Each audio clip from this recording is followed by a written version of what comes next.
तो, त्याला पण तेवढी विद्या आहे आणि घरी येतोय, पण घरी आल्यानंतर थरथरतोय. कारण कसं आहे की जेव्हा कसं आता समजायचं, तुम्हाला समजवते की एखादा लहान मुलगा त्याला पहिल्यांदा स्टेजवर उभं केलं किंवा आपल्या बाबतीतही तसं घडतं आणि असं थरथरतं ना, आता बोलायचं आहे, तसं तो थरथरतोय कारण त्याने पहिल्यांदाच शाप दिला आहे, त्याने पहिल्यांदाच असं वागलं आहे आणि आल्यानंतर खूप रडतोय, खूप रडतोय. तर रडल्यानंतर बाबा ते शमीक ऋषी बघतात काय गळ्यात साप आहे, काढून टाकून देतात. त्यांना काही राग येत नाही, काही नाहीत. ऋषीमुनी आहेत ते. काय झालं बाबा, काय कशाला का रडतोस, काय केलंस? मी म्हणे असं असं केलं. मूर्ख आहेस का म्हणे तू? बघतात जरासं, बघतात तर ते परीक्षिताला गेलेला शाप आहे तो. अरे किती बुद्धी नाही रे तुला, मूर्ख आहेस, तुला सगळं मी शिकवलंय, तुला तुला सामर्थ्य आहे, पण तुझ्याकडे संयम नाही आहे, तुझी बुद्धी अजून परिपक्व झालेली नाही, तुला कळत नाही, तू राजाला शाप दिलायस. अरे आपल्या सर्व रक्षण करणाऱ्याला तू शाप दिलास, किती मूर्ख आहेस तू म्हणे, फार मोठी चूक केली आहेस. बघा किती राजाला आशीर्वाद देणारे साधू संत आहेत. आणि म्हणे जा आता सांग त्याला, जाऊन कोणाला तरी पाठव शिष्याला, तू शाप दिलायस म्हणे, रागावतात त्याला. तर एक शिष्य जातो, तोपर्यंत राजा आलेला आहे त्याच्या राजवाड्यामध्ये. आता तो शिष्य आल्यानंतर त्याला ती वार्ता कळते. आता तो मुकुट राजाने काढलेला आहे, जसा मुकुट उतरवून टाकतो तसं त्याला तो परत परीक्षित झालेला आहे पहिला. माझ्याकडून काही झालं का म्हणे, अरे बापरे मी हे काय केलं आज, मी त्या शमीक ऋषींच्या गळ्यात साप टाकला, अरे मी किती प्राण्यांना मारलं उगीचच. मग आता त्याला ते कळतंय की माझ्याकडून फार मोठी चूक झाली. आणि तेवढ्यात ते शिष्य येऊन असं सांगितलं जातं की तुम्हाला असा असा शाप मिळेल. चांगलं झालंय म्हणे, अतिशय योग्य झालंय, मी त्याच लायकीचं आहे म्हणे, मला तीच शिक्षा पाहिजे आणि तोच शाप माझ्यासाठी योग्य आहे, कारण मी कर्मच तसं केलंय, मी स्वीकारतो म्हणे शाप, मला होऊ दे, काय मला पश्चाताप होतोय, पश्चाताप झालाय त्याला. आता 7 दिवस झालेत, 7 दिवसामध्ये आपण जाणार आहे. बघा इथे कसं आहे, परीक्षित राजा म्हणजे आपल्याला काय समजायचं की भगवंत आपलं रक्षण करतो. काल मी काय सांगितलं की द्वापार युग संपल्यामध्ये हा ग्रंथ आहे, हा ग्रंथ सामान्य लोकांची रक्षण करणार आहे. आता जेव्हा परीक्षित गर्भामध्ये होता तेव्हा प्रत्यक्ष कृष्ण भगवंत होते, कारण द्वापार युग होतं, मग त्यांनी स्वतःहून त्याचं रक्षण केलं. पण आता शब्दरूपी शाप मिळालाय, शब्दरूपी शाप मिळालाय, त्या शापातून मुक्तता पण कृष्ण भगवंतच करणार आहे. पण कुठले कृष्ण भगवंत? तर या ग्रंथात असलेली त्यांची वाङ्मयीन मूर्ती जी आहे, ती वाङ्मयीन मूर्ती, वाङ्मयीन भगवंत त्याचा शापाची मुक्ती करणार आहे, तेच आपण ऐकणार आहे नंतर. म्हणून म्हणतो ना आपण आरतीमध्ये म्हणतो, ग्रंथ नवे हा श्रीकृष्ण, गीते वेदी मनपूर्ण, अनन्य जाता या शरण, खचित टळे जन्म मरण. कारण असंच एक फक्त उदाहरण पटकन सांगते की कोरोनाच्या काळामध्ये माझा एक विद्यार्थी होता आणि तरुण मुलगा, तरुण पत्नी, 2 मुलं छोटी छोटी. तिचे वडील नुकतेच कोरोनामध्ये गेलेले त्याच्या पत्नीचे, आणि तिला कोरोना झाला. मग मला विचारलं की काय करावं, काय करू मॅडम, काय करू? मी म्हटलं मी आता तुला काही सांगू शकत नाही, अशा महारोगाच्या वेळेला कुंडली किती सांगणार आहे. पण मला आता सध्या असं वाटतंय की तू असं देवाजवळ बोल की मी भगवंता कृष्णा, मी तुझी भागवत कथा ऐकेन आणि आयोजित करेन, माझ्या बायकोला परत आण. हा स्वार्थ असू दे, पण आज 2 मुलांची आई आहे ती, 4थ्या दिवशी ती परत आली. त्याने गावाला मोठं भागवत कथा आयोजित केली होती. म्हणजे आपल्याला कसा वाचवतो हा वाङ्मयीन श्रीकृष्ण. खचित टळे जन्म मरण, खोटं नाही आहे हे.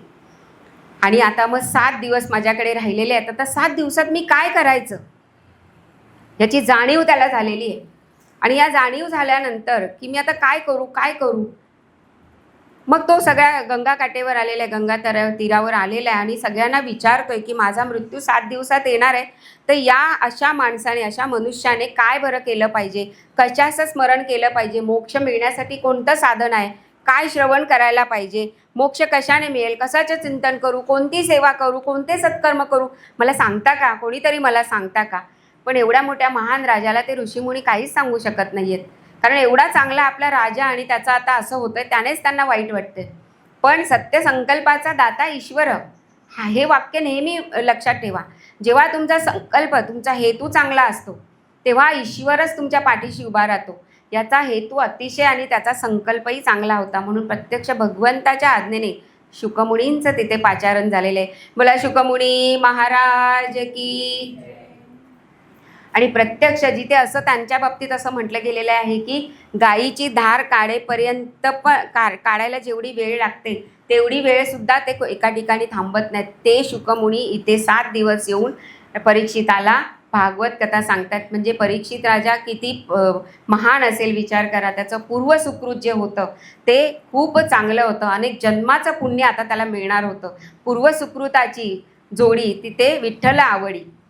मग आता म्हणे काय केलं पाहिजे, काही चिंता करू नको. यावेळेला महाविष्णूचं चरित्र, त्याच्या लीला, त्याचं सगळं भागवताचं जे पुराण आहे ते तू श्रवण कर 7 दिवस. एवढं केलंस तरी तुला मोक्षगती मिळेल. आणि तेव्हा सांगताना ते असं सांगतात की खटवांग नावाचा जो राजा होता त्याच्याकडे जर केवळ अगदी छोटीशी वेळ होती, पण त्या छोट्याशा वेळात सुद्धा त्याने स्वतःचं सत्कर्म करून मोक्ष प्राप्त करून गेलेला आहे. आता याच्याकडे कसं, तुझ्याकडे तर म्हणे 7 दिवस शिल्लक आहेत. 7 दिवसात तू बरंच काही करू शकतोस. या काळापर्यंत आपल्या पारलौकिक कल्याणासाठी तुला जे करायचंय ते मी आता तुला सांगणार आहे. आणि मग अशा प्रकारे आता शुकतालमध्ये ही कथा सांगितली गेलेली आहे. तिथे मोठा वटवृक्ष आहे. मला कालच ताईंनी सांगितलं. मी काय अजून माझी अजून तिथे जाण्याचा योग नाही आला आहे. कदाचित ताई घेऊन जातील. तर असा योग तिथे असं त्या वटवृक्षाखाली बसलेले आहेत शुकमुनी आणि परीक्षित राजा आहे. वक्ताही तेवढाच ताकदीचा आहे आणि श्रोताही तेवढाच ताकदीचा आहे. कारण का माहिती आहे का, यांच्यासारखा श्रोता आणि वक्ता नाही आहे. कारण यांना कशाला काही नको आहे. याला मोक्ष हवा आहे आणि याला मोक्ष द्यायचा आहे. एवढे सुंदर असे श्रोता आणि वक्ता आहे. आणि मग जसं मगाशी सांगितलं तसं सृष्टीची उत्पत्ती कशी झाली, तिचा विस्तार कसा झाला, यापासून त्यांनी सुरुवात केली. जसं आपण मगाशी ब्रह्मांडाची उत्पत्ती ऐकली, त्यामध्ये जेव्हा ब्रह्मदेवांची निर्मिती केली तेव्हा ब्रह्मदेवांना त त प प असे जे स्वर ऐकायला आले, त्यानुसार त्यांनी तपश्चर्या केली. आणि ही तपश्चर्या आणि भगवंताच्या ध्यानाने त्यांचं जे पवित्र मन झालं, त्या मनातून सनक, सनंदन आणि सनातन आणि सनतकुमार यांची निर्मिती झाली. पण हे जे आहेत हे योगी आहेत. हे काय सृष्टी निर्माण करणार नाही. आम्ही कोण आहोत? आम्ही भक्त आहोत, आम्ही साधू संत आहोत. त्यामुळे आम्ही काही या संसारात पडणार नाही असं त्यांचं मत होतं. मग त्यांना राग आला, म्हणजे वाईट पण वाटलं. आणि राग आला थोडासा असेल, काय माझं ऐकत नाही, मी एवढं यांना निर्माण केलं म्हणून. मग त्यांना राग आल्यानंतर त्यांच्या भुवयांच्या मधून एक क्रोध कारण त्यांना राग आलाय ना, तर तिथून एक पुत्र निर्माण झाला. आता क्रोधातून निर्माण झालेला पुत्र काय प्रेमळ असेल का? तो तसाच क्रोधाने, कारण त्यांचे डोळे निळे लाल असे झालेले, तसाच जांभळट कलरचा रंगाचा असा तो क्रोध पुत्र उत्पन्न झाला, तांबूस निळ्या रंगाचा. ती निर्मिती केली तर उग्र स्वरूपाची केली. त्यांना म्हटलं बाबा, ब्रह्मदेव बोलले तू काय करू नको, तू तप कर, तू काही करू नको. मग तो गेला तपासाठी वनात. आता सत्वगुणात्मक शक्तीने युक्त त्यांनी काय काय निर्मिती केली बघा. ब्रह्मदेवांच्या अवयवांपासून पुढील पुत्र निर्माण झाले. ब्रह्मदेवाच्या मांडीपासून नारद मुनी झालेत, अंगुष्ठापासून दक्ष, प्राणापासून वशिष्ठ, त्वचेपासून भृगु ऋषी, हातापासून क्रतु ऋषी, नाभीपासून पुलह, कानापासून पुलस्य, मुखापासून अंगिरा, डोळ्यापासून अत्री, मनापासून मरीची, उजव्या सणापासून धर्म आणि छायेपासून कर्दम ऋषी. याप्रमाणे ब्रह्मदेवाच्या मनापासून आणि देहापासून उत्पन्न झालेले हे ऋषीमुनी आहेत. पण आता हे ऋषीमुनी उत्पन्न झाले सात्विकतेने झालेले आहेत. त्यामुळे वैषयिक भावना यांच्याकडे नाही आहे. त्यामुळे सृष्टीची उत्पत्ती किंवा जे पुनर्निर्मिती करायची हे काम काही तेवढं करत नाही आहेत. मग परत आता यांना काळजी लागली की काय बरं करावं. मग असं जेव्हा ते विचार करत असताना असं लिहिलेलं आहे भागवतामध्ये की त्यांच्या देहापासून स्त्री आणि पुरुष यांची निर्मिती झाली, जे मनु आणि शतरूपा असं त्यांना आपण म्हटलं जातं. यांची मंदिरं नैमिषारण्यामध्ये आहेत, कारण नैमिषारण्यामध्येच हे सगळं तिथल्या आजूबाजूचंच सगळं आहे. तिथे त्यांची दोघांची, पहिला पुरुष आणि पहिली स्त्री जी पृथ्वी तलावर निर्माण झाली. आता या दोघांनी मैथुनाच्या साह्याने सृष्टीची निर्मिती करायला सुरुवात केली. मग यांना 2 मुलं आणि 3 कन्या झाली. 2 मुलं म्हणजे एक उत्तानपाद राजा आणि एक प्रियवर्त आणि आकुती, देवहूती आणि प्रसूती यांचं सगळं वंश आपण ऐकणार आहोत. आकुतीचा विवाह रुची ऋषींबरोबर केला, देवहूतीचा कर्दम ऋषींबरोबर आणि प्रसूतीचा विवाह दक्षाबरोबर केला. मग आता यांनी जी निर्मिती केली, आता त्यांना राहायला जागा कुठे, पृथ्वी कुठे? पृथ्वी तर पाण्यामध्ये रसा तळायला गेली आहे. मग आता हा स्वयंभू मनू ज्याला म्हटलं जातं, जो प्रथम पुरुष आहे, तर ब्रह्मदेवांकडे जाऊन म्हणतात की तुम्ही आम्हाला सृष्टीची निर्मिती करायला सांगितली आहे, पण राहायचं कुठे सगळ्यांनी? सगळं पाणीच पाणी आहे. अरे देवा, असं आहे का? मग भगवंताला सांगितलं ब्रह्मदेवांनी, आता कसं काय करायचं? तेव्हा हा विचार करत होते ब्रह्मदेव की आता मला तर त्यांना सांगायला पाहिजे, आणि आता काय बरं करू? एवढ्यामध्ये त्यांना शिंक आली, आणि शिंक आल्यानंतर त्या शिंकेपासून नाकातून एक छोटासा वराह, म्हणजे आपण त्याला डुक्कर असं म्हणतो, वराहाचं पिल्लू बाहेर आहे. आणि हे वराहाचं पिल्लू बघता बघता एवढं मोठं झालं की हत्ती एवढं झालं. आणि हत्ती एवढं झालं, आणि ते हत्ती एवढा पर्वतासारखा देह घेऊन ते पृथ्वीच्या त्या पाण्यामध्ये शिरलं. पाण्यामध्ये शिरलं आणि ती जी रसातळाला नेऊन खाली ठेवलेली पृथ्वी होती, वराह रूप घेऊन पृथ्वी रसातळाची, ते आपण आरतीमध्ये म्हणतो की नाही, आणि तिथे हिरण्याक्ष नावाचा राक्षस होता, दैत्य होता. आता हिरण्याक्षाचा अर्थ काय आहे? सगळं कलेक्शन, म्हणजे सगळं आपल्याकडे ठेवायचं. पृथ्वीवर सोनं आहे, पृथ्वी सोन्याची आहे. जहाँ डाल डाल पर सोने की चिडिया करती है बसेरा, वो भारत देश है मेरा. ही पृथ्वी सुवर्ण सगळ्या खनिजांनी भरलेली आहे, आणि त्याला त्याचा लोभ आहे, मोह आहे, म्हणून त्याने ती घेतली आपल्याकडे.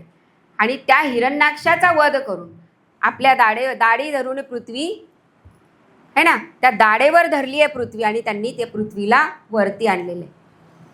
बोला वराह भगवान की जय. हा पहिला अवतार भगवंतांनी घेतला, वराह अवतार. पर याचं थोडी आपण चिंतन करूया की का बरं हा वराह अवतार घेतला? वराह अवतार घेण्यामागचं कारण काय? तोच का अवतार घेतला? त्यानेच का पृथ्वीला वरती काढलं? कारण तुम्ही बघताय आता वराहाचा अवताराची निर्मिती कुठून झाली? नाकामधून. नाकाने आपण काय करतो? वास घेतो, म्हणजे गंध. गंध हा गुण कोणाचा आहे? पृथ्वीचा आहे. पंचमहाभूतांमध्ये प्रत्येकाला स्वतःचा एक गुण आहे. म्हणजे कसं की आकाशाचा गुण आहे तो शब्द आहे, वायूचा आहे तो स्पर्श आहे, वारा स्पर्श करून जातो की नाही आपल्याला. परत अग्नीचा आहे ते रूप आहे, अग्नी दिसतं आपल्याला. जलचा आहे ते रस आहे. तसा पृथ्वीचा गंध, पाऊस पडला की पहिला गंध येतो की नाही आपल्याला, तसा पृथ्वीचा हा गंध आहे. मग आता गंध हा नाकाने घेतो, आणि पृथ्वीला वर काढायचं आहे, त्यामुळे तिच्यावर प्रेम करणं फार गरजेचं आहे. कारण जिचा उद्धार करायचा आहे त्याच्यावर प्रेम करणं गरजेचं असतं. म्हणून आपला उद्धार करायचा तर आपल्याला भगवंतावर प्रेम करायचं आहे. मग भगवंत आपल्यावर प्रेम करेल आणि आपला उद्धार करेल. आता कसं आहे की भगवंताने प्रत्येक अवयवाला एक एकच काम दिले. तुम्ही कानाने ऐकू शकता, कानाने वास घेऊ शकता का? डोळ्यांनी वास घेऊ शकता का? नाकाने ऐकू शकता का? नाही. बरं, कानाने बोलू शकता का? नाही. जीवाचं कान करून भजन ऐकतो आपण, पण बोलण्यासाठी आपल्याला मुखच लागतं. म्हणून प्रत्येक जी पंचेंद्रिय कर्मेंद्रिय दिले त्यांचं योग्य असं काम आहे. मग गंध जर घ्यायचा आहे तर तुम्ही बघितला ना, तर हे जे हा जो वराह आहे याला संस्कृतमध्ये सुकर म्हटलेलं आहे. सु करीती इति सुकर, असं करत असू की नाही? बघा तुम्ही आता कलियुगातलं जर डुक्कर आपण साधं बघितलं गावठी, आणि रान डुक्कर बघितलं, तरीसुद्धा ते खालीसारखं मान असतं की नाही त्याचं, सु सु सु सु. कधी वर बघतो का? नाही बघत. म्हणजे तो सतत त्या पृथ्वीकडे बघत असतो, कारण त्याने त्या पृथ्वीवर प्रेम केले. आणि प्रेम करून, कारण भूदेवी ही देवीच आहे, विष्णूंची पत्नी आहे, तर या भूदेवीचा कारण ज्याचा उद्धार करायचा आहे, पृथ्वीचा त्याज्य घाणेरडा भागसुद्धा त्यांनी भक्ष्य केले. बघा आता हे सगळं काही मला विस्तारित करून सांगायची गरज नाही. म्हणजे घाणेरडी गोष्टसुद्धा हे भक्ष्य करतायत. हे भगवंतांनी जी ज्या योनीत अवतार धारण केला आहे. म्हणजे याचं उदाहरण तुम्हाला सांगू का? जर जेव्हा गाईला बाळ होतं, गाय वेते, तेव्हा ते कालवड असतं किंवा जे काही खोंड होतं ते किती कसं असतं, चिकचिकीत असं की नाही असतं. आपण हाताला धरलं तरी ते निसटतं, पण गाय चाटून चाटून त्याला चांगलं कळते की नाही. म्हणजे तिला घाण वाटते का? तर ते आपलं बाळ आहे, माझं बाळ आहे, ते मी त्याच्यावर प्रेम करते. किंवा आपल्याला समजा आपल्याला जेव्हा बाळ होतं तर काही मांडीवर घेतल्यावर शिशू करतात, तर एखादं कोणतं काय तुझं बाळ शिशू करतं, पण त्या आईला वाटतं का तसं? नाही, कारण याच्यासाठी केला होता अट्टहास. म्हणजे ते आपलं असतं तेव्हा घाण वाटत नाही. यामागे हे कारण आहे की पृथ्वीला वरती काढायचं, म्हणून हे वराह अवतार भगवंतांनी धारण केला आहे. बोला वराह भगवान की जय. तर मग आता हा वराह अवतार धारण करून ज्या हिरण्याक्षाला मारलं, तो हिरण्याक्ष कोण आहे? आणि त्याचा एक भाऊ पण आहे हिरण्यकश्यप. तो कोण आहे? तर बघा, एक दिवस कश्यप मुनी, तुम्हाला माहिती आहे, आपण सगळ्यांचं गोत्र आपण कश्यप सांगतो जेव्हा आपल्याला माहीत नसतं. हे का सांगतो? कारण कश्यप मुनींपासून सर्व चराचर म्हणजे सगळी प्राणीमात्रांची जी निर्मिती झाली आहे, म्हणजे गरुड म्हणा, सर्प म्हणा, पशुपक्षी, आपण मानव निर्मिती, म्हणून जेव्हा आपल्याला माहीत नसतं तेव्हा आपण कश्यप गोत्र सांगतो. आणि ते चांगलं आहे, त्याचा काही म्हणजे असं नाकारण्यासारखं काही नसतं. तर हे कश्यप यांच्या 2 पत्नी, यांच्या पत्नी अनेक आहेत, कद्रू आहे, आणखीन बऱ्याच आहेत. पण यांच्या ज्या 2 पत्नी म्हणजे देवा आणि दानव यांच्या ज्या माता आहेत ती अदिती आणि दिती. अदिती मातेपासून देवांची निर्मिती झाली, दितीपासून दैत्यांची निर्मिती झाली. तर ही जी दिती एकदा आश्रमात असते आपल्या पतिदेवांबरोबर, कश्यप मुनींबरोबर, तेव्हा तिला थोडी तिला असा मूड येतो की ती बोलते की मला आत्ताच्या आत्ता मला कामसुखाची इच्छा झाली आहे, कामसुख उपभोगण्याची इच्छा मला झालेली आहे, तर तुम्ही ती मला पूर्ण करा.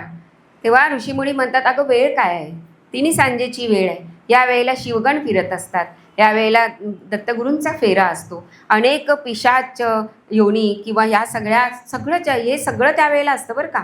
पिशाचे योनी फिरत असतात बाहेरच्या वेळेला. तर यावेळेला शंकर आणि त्यांचे शिवगणसुद्धा असतात.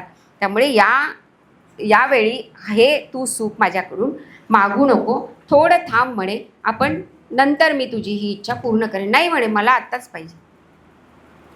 स्त्री हट्ट आहे, त्यांची इच्छा होते की ठीक आहे, तिला पाहिजे तर आपण करूया. अशा प्रकारे त्यांचा जो समागम होतो 3 सांजेच्या वेळेला. पण हा समागम झाल्यानंतर आपल्यामध्ये बघा इतके संस्कार आहेत की समागम जरी करायचा असेल तरी त्याला काळ आणि वेळ दिलेला असतो, तिथी पण दिलेली असते. तर त्यानंतर त्यांना राग येतो तिचा. ते म्हणतात, अभद्र आहेस ग तू आता या नको त्या वेळेला जो समागम घडवून घेतलायस ना माझ्याकडून, त्यामुळे तुला आता चांगले पुत्र नाही होणार, तुला दुष्ट प्रवृत्तीचे, राक्षसी प्रवृत्तीचे पुत्र होणार. कसे बघा, कसं आहे, काळ वेळ का बघायचा असतो. तर ती रडायला लागते, म्हणते असं काय करता, मला खरं तर चांगले पुत्र पाहिजे होते म्हणून माझी इच्छा झालेली, पण वेळ चुकली होती ना. मग काहीतरी याच्यावर उपाय. ठीक आहे म्हणे, तुला जे पुत्र होतील, पण तुझा जो नातू आहे ना तो मात्र सगळ्यात प्रसिद्ध असा भगवंताचा भक्त होईल, त्यामुळे तू काळजी करू. आता हे जे पुत्र आहेत हेच आहेत हिरण्याक्ष आणि हिरण्यकश्यप. आता हा जो हिरण्यकश्यप आणि हिरण्याक्ष का बरं यांनी जन्म घेतला? ठीक आहे, आदिती कश्यपांची गोष्ट आपण ऐकली. पण आपण जेव्हा मंदिरात जातो तेव्हा तुम्ही 2 बाजूला बघता की द्वारपाल असतात. ते द्वारपाल म्हणजे कोण असतात? जय आणि विजय. तर हे जय विजय म्हणजे काय? तर जय म्हणजे इंद्रियांवर विजय आणि विजय म्हणजे मनावर विजय. म्हणजे जेव्हा इंद्रियांवर मनांवर विजय मिळतो तेव्हा जय विजय होतो, तेव्हा आपण भगवंताच्या दारात जाऊ शकतो. तुम्ही सुद्धा बऱ्याच प्रमाणात तो विजय प्राप्त केलेला आहे, म्हणून आज तुम्ही एवढ्या संख्येने इथे उपस्थित आहात. कुठलंही कार्य असंही होत नाही आणि कुठेही आपण कसंही जात नाही, लक्षात घ्या. जास्त करून सत्संग आणि कथेला तर नाहीच नाही. आता हे जे जय विजय आहेत असं म्हटलं गेलेलं आहे की त्यांना थोडासा गर्व झालेला असतो. आता मगाशी जे आपण सनतकुमार ऐकले 4 जे आहेत, या सनतकुमारांना भगवंताचं दर्शन घेण्याची इच्छा होते. आता भगवंताची इच्छा होते म्हणून 6 द्वारं ते पार करतात आणि 7व्या दारात वैकुंठामध्ये ते भगवंताच्या दारात येऊन उभे राहतात. तर तिथे हे द्वारपाल उभे असतात. त्यामुळे आम्ही ना आज सोडणार. अरे तुम्ही कोणाला अडवताय? सनतकुमारांना अडवताय, जे आम्ही भक्त आहोत, आम्हाला तुम्ही अडवताय म्हणे, चांगलं नाही करत आहे. नाही, तरी पण आम्ही तुम्हाला नाही सोडू, कारण भगवंताची आम्ही आज्ञा घेऊन येतो आणि मग तुम्हाला सोडतो. तर त्यांना राग येतो. म्हणजे हे सुद्धा दिव्य पुरुष आहेत, सनतकुमार ज्ञानी आहेत, श्रेष्ठ आहेत, तरीसुद्धा त्यांना क्रोध आलेला आहे आणि त्या क्रोधामध्ये त्यांनी शाप दिलेला आहे. काय? तर तुम्ही 3 जन्म राक्षस कुळामध्ये जन्म घ्या. आता हा काय गडबड चालले म्हणून विष्णू बघायला येतात. तर याच्यामध्ये काय सांगितलं आहे की लक्ष्मी पण, महालक्ष्मी एकदा येत असताना ती आता भगवंतांना सांगते की देवी येताना एकदा त्यांना हे दोघे अडवतात. आता माझ्याच घरात जायला मला हे दोघे अडवतात, म्हणजे माझेच नोकर मलाच अडवतात, असं सगळं साधारणपणे असतं. खूप रागामध्ये येते आणि भगवंतांना म्हणते, काय तुम्ही कोण ठेवले द्वारपाल म्हणून, कोण वॉचमॅन ठेवलेत तुम्ही? का गं बाई, काय झालं देवी, काय झालं? मलाच अडवतात माझ्या घरामध्ये, काढून टाका त्यांना कामावर. बायको काही सांगू शकते नवऱ्याला, काढून टाका कामावरून. अगं असं नाही, असं कसं काढणार, असं काढू नाही शकत. आणि बरं आता लोक काय म्हणतील, बायकोने सांगितलं म्हणून काढेल. बिचारा देवांना पण ती काळजी होती, बायकोने सांगितलं म्हणून काढा, तर असं नाही. थांब जरा थांब. जेव्हा ते एखाद्या ब्राह्मणाचा अपमान करतील, जेव्हा एखाद्या सज्जनाचा, साधूचा किंवा माझ्या भक्तांचा अपमान त्यांच्याकडून होईल, तेव्हा मी त्यांना काढेन. थांब, धीर धर. आणि ती घटना आता घडलेली आहे. आता हा जो काही गोंधळ चाललाय बघा, याच्यातून तुम्हाला हे समजून घ्यायचंय की वैकुंठापर्यंत आलेत सनतकुमार, पण 7व्या दारातून त्यांना आतमध्ये जाता नाही आलेले. इथेच कथा सुरू झालेली आहे आणि इथेच कथा संपलेली आहे. कारण प्रत्यक्ष भगवंतच बाहेर आले, त्यांना आत बोलवलेलंच नाही. म्हणजे क्रोध, आपले जे षडरूपी आहेत त्यातला क्रोध हा त्यांना आलाय, तो शत्रू त्यांना ग्रासलाय, म्हणून भगवंत स्वतः आलेत. काय झालं, कसं झालं वगैरे विचारायला. आणि तेव्हा त्यांना कळलंय की असा असा शाप मिळाला, काही हरकत नाही म्हणे. तुमचा उद्धार करण्यासाठी 3 जन्म तुम्ही घेणार आहात, मी 4 जन्म घेईन आणि काही हरकत नाही, असं ते म्हणतात. कारण मालकाला पण शिक्षा घ्यायला पाहिजे. आणि भगवंत आहेतच असे की भक्ताला त्रास झाला किंवा कोणाला काही त्रास झाला तर स्वतःही तो त्रास करून घेतात. त्याचं आपल्याला कळेलच हळूहळू पुढे पुढे. आणि मग अशा प्रकारे हे 3 कुळामध्ये जे राक्षस जन्माला आले ते हिरण्याक्षाचा उद्धार करण्यासाठी.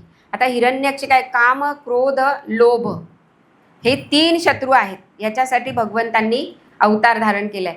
आता हिरण्याक्षाला लोभ आहे सगळ्याचा, हिरण्याचा, सोन्याचा, म्हणून त्याच्यासाठी त्यांनी वराह अवतार धारण केलाय. आता हिरण्यकश्यपू कसा आहे, त्याला लोभ आहे, त्याला लोभ, ह्या दोघांना लोभ आहे. हिरण्यकश्यपू पण कसा आहे, मी देव आहे मला माना, त्याची येणार आहे कथा आपल्याकडे. म्हणून त्याच्यासाठी, त्याला मारण्यासाठी नृसिंह अवतार भगवंतांनी धारण केला. हे झालं सत्ययुगामध्ये.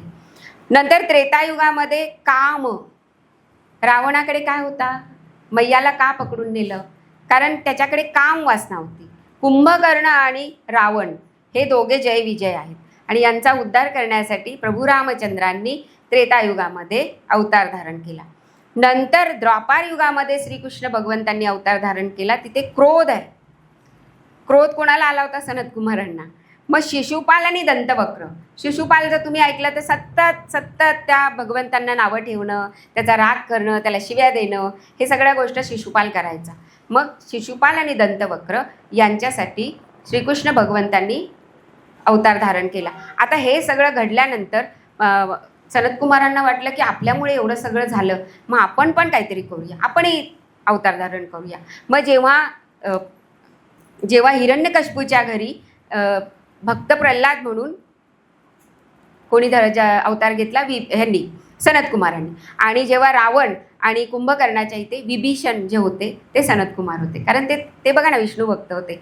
आता द्वापार युगामध्ये त्यांनी घेतला नाही, कारण त्यांना माहिती होतं की या 3ऱ्या जन्मानंतर यांचा उद्धार होणार आहे. त्यामुळे त्यामध्ये तिथे सनतकुमारांनी कुठलाही अवतार धारण केला नाही. तर अशा प्रकारे जय विजयांची ही कथा आहे की का बरं हे सगळं झालं, हिरण्याक्षाला का मारावं लागलं, हे सगळं एकात एक कुठलीही घटना घडते तर त्याला काही ना काहीतरी कारणीभूत ठरत असतो. तर जे विदूर आपण बघितलं की नाही, विदूर मगाशी बघितले, तर मैत्रेय आणि विदूर यांच्यामधला थोडासा संवाद सांगितला आहे. आणि नंतर कपिल मुनींचा अवतार जो भगवंतांनी धारण केला आहे ते सांगितलं आहे. आता ते दोन्ही एकदम मी काय सांगते की दोन्हीमध्ये सांगितलेलं आहे की सुख कशात आहे, दुःख कशात आहे, आनंद कशात आहे. थोडंसं जरासं तत्त्वज्ञान आहे, पण सोप्या भाषेत सांगण्याचा प्रयत्न करते. आता मैत्रेयांना विचारतात विदूर, हे संसारातला सगळं प्रश्न आहे की खरं सुख कशामध्ये आहे, सुखाचं स्वरूप काय आहे, मग आनंद कशात आहे. तर तेव्हा मैत्रेय त्यांना सांगतात, बघा जे काही तुम्हाला सुख मिळतं किंवा दुःख मिळतं ते तुम्हाला पूर्वकर्मानुसार मिळतं, तुमच्या प्रारब्धानुसार मिळतं. म्हणजे तेव्हा ते सांगतात की जे 3 ताप आहेत जे आपण काल ऐकले, त्या तापातून मुक्ती कोणाला नाही, ते भोगावेच लागतात. फक्त ते तापातून मुक्ती करण्याचा जो तीव्रता आहे ती तीव्रता कमी करण्याचा भगवंत काम करत असतो. नंतर काही न टळणारी, ह्यापैकी हे न टळणारं दुःख आहे. दुसरं असं आहे, कारण हे रामाला आणि कृष्णालाही टळलं नाही. कारण प्रभू रामचंद्रांना हे तर झालं, आपण आता जय विजयचं तर ऐकलं, पण अनेक अवतार धारण करण्यासाठी अनेक कारणं आहेत. वृंदेचा शाप आहे, कपीने दिलेला शाप आहे, कपी म्हणजे माकड, त्यांनी दिलेला शाप आहे. बरीच काही कारणं आहेत प्रभू रामचंद्रांना अवतार धारण करण्यासाठी. नंतर ही तीन ताप झाल्यानंतर दोन प्रकारचे लोक आहेत, काही दुराचारी आहेत, काही सदाचारी आहेत, पण दोघांनाही दुःख भोगावी लागतात.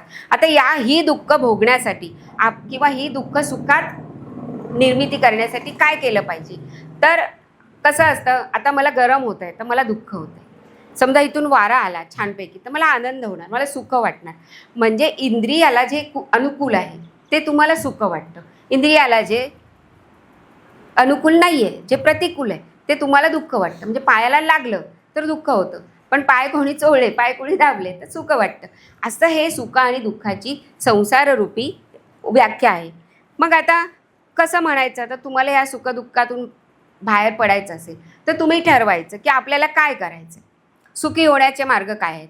तर दुसऱ्यांच्या सुखामध्ये सुख मानणं, किंवा आपल्यापेक्षा लहान लोकांकडे, निमस्तरीय लोकांकडे पाहायचं की बाबा मी तर निदान गाडीने येतोय, मी तर रिक्षाने येतोय, बघा बघा त्यांना तर चालत यावं लागते. मग जरासं सुख वाटतं आपल्याला की भगवंताने आपल्याला एवढं काही दिलेलं आहे. नंतर कसं आहे, म्हणजे दुनिया में कितना गम है, मेरा गम कितना कम है. मग आपल्याला असं वाटलं की जरा बरं वाटतं. म्हणजे कसं सुख शोधायचं कसं हे सांगतायत ते. मग आता घंटा बनायचं की घंटी बनायचं, किती सुंदर उदाहरण आहे बघ. घंटा कुठे असते? घंटा मोठी असते, पण ती असते कुठे? मंदिराच्या द्वाराजवळ. प्रत्येकजण येतो, वाजवत असतो. घंटी कुठे असते? घंटी भगवंताच्या जवळ असते आणि आरतीच्या वेळेला किंवा त्याची पूजा करतानाच ती अशी किनकिन किनकिन किनकिन वाजवली जाते. म्हणजे ती भक्ताच्या हातात येते, ती भगवंताच्या जवळ राहते. म्हणजे हे सुख चांगलं की ते सुख चांगलं? मी लहान आहे म्हणून मुंगी होऊन साखर खाणं चांगलं की हत्ती होऊन लाकडांचं ओझं वाहणं चांगलं? हे तुम्ही समजून घ्यायचं. म्हणजे हे जर तुम्हाला कळलं तर तुम्हाला कळेल की सुख कशात आहे. असं हे थोडक्यात म्हणजे त्यांनी सांगितलेलं आहे संसाररूपी माणसांनी. आता कपिल मुनींचं चरित्र येतं आहे, त्याच्यामध्ये पण हेच प्रश्न आहेत, फक्त हे जरा वेगळ्या प्रकारे सांगितलेले आहेत, जरा उच्चस्तरीय सांगितलेले आहेत, योगी लोकांसाठी सांगितलेले आहेत. मग कपिल मुनींचं चरित्र काय सांगतं, तर देवहूती जी आहे त्या कर्दम ऋषींची तिचा विवाह झाला. देवहूती आपण आता ऐकलं की नाही, मनु आणि शतरूपा यांची कन्या, तिचा विवाह कर्दम ऋषींशी झाला आहे. आणि यांच्या घरी कपिल मुनींनी अवतार धारण केला आहे, कारण कपिल अवतार हा भगवंताचाच आहे, विष्णूंचाच आहे. आता मनु आणि शतरूपा ही जी पहिली स्त्री आणि पहिले पुरुष आहे, यांची ही कन्या.